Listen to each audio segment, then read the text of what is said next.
नमस्कार साथियों, मैं धर्मेंद्र कुमार आज आप लोगों के सामने एक बेरोजगारी पर कविता प्रस्तुत करने जा रहा हूँ। जैसा कि आप सभी लोग देख ही रहे हैं कि हमारे देश में बेरोजगारी का कितना भयावह स्थिति पनप चुकी है।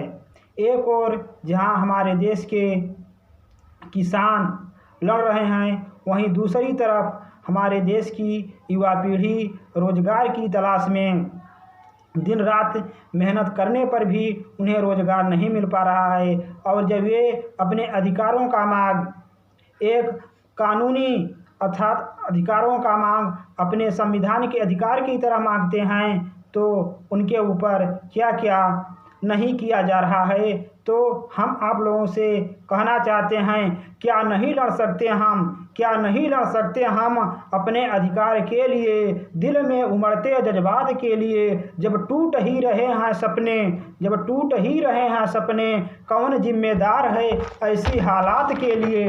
हम अपने सभी युवा पीढ़ी भाइयों से चाहेंगे, दो शब्द उनसे ज़रूर कहना चाहेंगे, युवाओं तुम्हें अब लड़ना होगा, युवाओं तुम्हें अब लड़ना होगा, प्रजातंत्र की रक्षा करना होगा। सिर्फ गांधीवाद का समय नहीं अब, सिर्फ गांधीवाद का समय नहीं अब, आज़ाद भगत सिंह बनना होगा। युवाओं तुम्हें अब लड़ना होगा, युवाओं तुम्हें अब लड़ना होगा।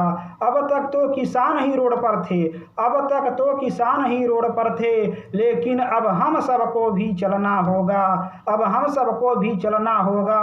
हर गली हर चौराहे पर, हर गली हर चौराहे पर प्रजातंत्र के लिए लड़ना होगा। अपने अधिकारों की रक्षा के लिए युवाओं तुम्हें अब लड़ना होगा, युवाओं तुम्हें अब लड़ना होगा। कुर्सी पर बैठे बेईमानों से, कुर्सी पर बैठे बेईमानों से, सिस्टम की ऐसी कायरता से तुमको अब उलझना होगा। युवाओं तुम्हें अब लड़ना होगा, युवाओं तुम्हें अब लड़ना होगा। गवर्नमेंट की वजूद मिटाने को, गवर्नमेंट की वजूद मिटाने को, स्वर्णिम भारत को लाने को, स्वर्णिम भारत को लाने को, सही राह दिखाने को हम सबको आगे बढ़ना होगा, हम सबको आगे बढ़ना होगा। युवाओं तुम्हें अब लड़ना होगा, युवाओं तुम्हें अब लड़ना होगा। भ्रष्टाचार की आंधी को, भ्रष्टाचार की आंधी को अब तो रोकना होगा। झूठा वादा बहुत हुआ अब, झूठा वादा बहुत हुआ अब हम सबको जगना होगा। रोजगार प्राप्ति के खातिर सिस्टम से भी लड़ना होगा, सिस्टम से भी लड़ना होगा। युवाओं तुम्हें अब लड़ना होगा, प्रजातंत्र की रक्षा करना होगा। युवाओं तुम्हें अब लड़ना होगा, युवाओं तुम्हें अब लड़ना होगा।